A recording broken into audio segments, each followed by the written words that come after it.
Hi, I'm Joe. I'm back with my next study. Hope you, for those who have seen the last three, I know I'm just new to the channel, so it'll be probably a while before I start getting people watching my videos, but this is only just the beginning. Today I want to talk about is hearing the Lord and hearing God. And people always say, "Oh, I heard Jesus say, and I want to tell you this."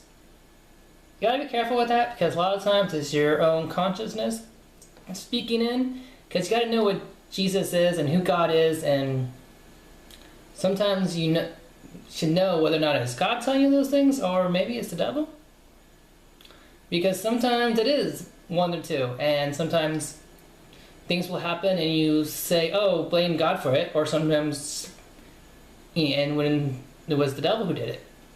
And a lot of times we have miseries happen to us, and instead of blaming the devil, we blame God for allowing the miseries to happen, when it's the devil's option, and it's our job to rebuke him and say, "Go away."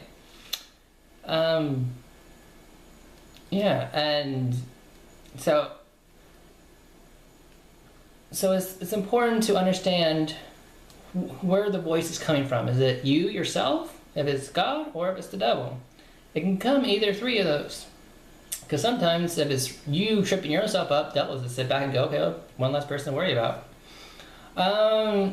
Yeah, so I know that was kind of what this lesson is kind of be about is, well, one of my pet peeves about the Christian world is this, is that the people believe the Bible is God, or is Jesus when Jesus became the Word, and the Word was God and became flesh and dwelt among us. That for some reason that the Bible is Jesus, and that somehow when we read the Bible we're reading Jesus, and they worship the Bible, and they just read whatever they read in it and they just assume it's right because it's the Bible. It must be Bible because it's God. I believe the Bible is 100% accurate. However, within translations after the 1900s are completely skewed. I don't trust them. I consider them pagan versions. Only because I have been reading the Septuagint version, the English version. I've been reading the Hebrew versions, and I line them up. I see little changes here and there. I see verses taken out, and then when the Catholics got a hold of the Bible in the 1800s, went from 80 books in the Bible to 66 books in the Bible, and then later more verses are taken out, and I just try not to go back to the originals, because to me that's more safe. However, if you do use a modern Bible, it doesn't mean that God can't still talk to you through it. It doesn't mean God can't go. You can't be reading God, go, "Hey, probably shouldn't. Try to check that out." Be like the Bereans, like Paul talked about, and actually go and investigate these words and put them to the test. Because the Bible is amazing. It's a great book. It's great history and tell you all about God and all about Jesus and his plan for you and all his ways. But here's something better than the Bible: God himself. Oh, crazy thought. Right? That you can actually talk to him and he talks back? Is that a crazy notion? Because if he is who he is and he wants to have a relationship with you, why wouldn't he? He does with me. He does with anyone who wants to. Just like Moses in the desert. When he went up to the mountain, he spent like a month talking to God. Who knows what they talked about? I don't know. Then after they were traveling through the wilderness, God had a tent in the middle that Moses can go and talk to him whenever he wanted to. He had any time to have a face-to-face conversation with God. And so why can't we have that now? We can. And while the Bible is amazing, I would suggest reading it on a regular basis and keeping the word. That's not the only way God can talk to you. He can talk to you in other ways. He can talk to you in any situation, any time. I had a situation when I was watching South Park. I have a tendency to like that show. And I was having a issue with my own self. I was going through a little mental breakdown. And a character in the show was having the same attitude. And God was like, "That's you right now." I'm like, "Wait, what? You're teaching a lesson through the show that through this show?" He can talk to you through anything. He can be part of anything. He will be with you in anywhere, every place you go, and he wants to. It's not a burden to him. It's something he loves to do. He loves to be part of your world. And I've heard it said that, God wants to give you so much, and he has it all for you, but you have to go walk towards him. And the more you talk towards him, the more he gives you. But if you're never walking towards him and you're always saying, hey, God's never around, well, that's because you're not seeking him. Because, salvation is a free gift that God gives you. You got to ask for it. And then there's blessings that do come later, and some of them do require you doing them things. However, even those things are like nothing. You got to just accept it. And that's the big part that a lot of people in the Christian world don't do, is they don't accept they just don't accept it. They want it all free. They want it all now. They don't want to do any work for it. And God doesn't want you to do any work for it. He just wants you to allow him to do it through you. He wants you, if he says, go over there and talk to that person about me, he wants you to go do it, and then he'll give you the words, he'll give you the information, he'll give you what you need to do. If he wants you to touch someone and pray for them, he'll give you, like I said, he'll give you the information. If you want, So you should, and so to think that the only way you get to hear God is by reading the Bible, well, guess what? The Bible's now becoming an idol, and that's not good.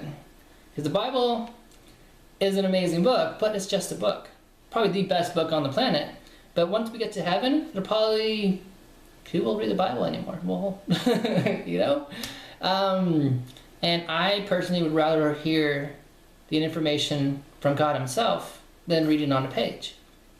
But then God wants you to wants you to seek him out by reading the Bible, because that's your way of reading in faith, that when you're reading this Bible, reading the Word, that God's going to speak to you through it. But that's no difference between when you're going to church or going in any situation in life, that even if it's a Christian situation or not, if you allow God to speak with you in any situation, he can. If you're driving the street and see a sign and God goes, and God will speak to you through that sign. Or I've had situations when had a church group I was going to. Every Wednesday I'd be driving towards the church group, and he would tell me everything that was going to be taught in the lesson. And he would tell me what the pastor was going to say that was going to be right, and what things he was going to say that were going to be wrong. And I'd be sitting there listening to the message, and I'm like, oh, cool. So he speaks to you through anything, not just the Bible. But I would definitely read the Bible on a regular basis. Like I said, it's an amazing book, and you should take the time, but also take the time to make sure the Bible's accurate. Take the time to not just read a verse and say, oh, this is what it says, and blah, blah, blah, and I'm going to believe it without really making sure it says what it says. And because you got to remember, the chapters were added to the Bible in the 1300s and verses in the 1600s. So when the books, canon was first put together, there was no chapters, no verses, and that's one reason why I don't like to say, oh, in chapter 3, or Matthew 4:13, or whatever I'm saying. I'd rather just quote the passage and not say the chapter and verse. And if you want to know that, then go look for it. So that's something I wanted to talk about in this situation was, well, if you're going to seek God, seek God. If he puts you on your heart to read the Bible, then read the Bible, and he'll talk to you through it. But I know there's some people who decided to just put the Bible away for a while and just speak to God and him directly, and which I think is also a great thing to do. But make sure it's what the Lord tells you to do. Maybe he puts on the heart to just seek him, that's it, and that's what you should do. If he puts on your heart to read the Bible more, read the Bible more. If he tells you to fast, fast. If he tells you to do something, do it. But don't do something thinking God's just going to do something. Don't go, oh, maybe if I do this, God will do this. Or maybe if I do this, God will do this. Or maybe if I do this, God will do this. When all he wants is just to have a relationship with you. At the end of the day, he just wants you to spend time with him. And he'll tell you what to do. Because if you're thinking of maybe I should do this, God will do this, then probably shouldn't you do it. Let us start with that. If he's not put on your heart to go do something, then don't be adding things to your list, because that's just going to be hardships. that burdens, and then those things are not going to work out, and then you're going to blame God for it not working out when you did it on your own in the first place. So, yeah, this has been more of a discussion more than a Bible study, but it's kind of both. And I just want to say, seek God. Have a relationship with Him. Don't have a relationship with the Bible. Don't have a relationship with going to church. Those things are great, but what's even greater than those things is God Himself. Yahweh, Yeshua, Jesus. Seek them out personally and have a personal relationship, and then add to it with the Bible, and then add to it going to church, and then add to it with worship, and everything combined is just amazing. Yeah, that will be the end of this little discussion. And thank you for your time, and God bless you, and Jesus loves you.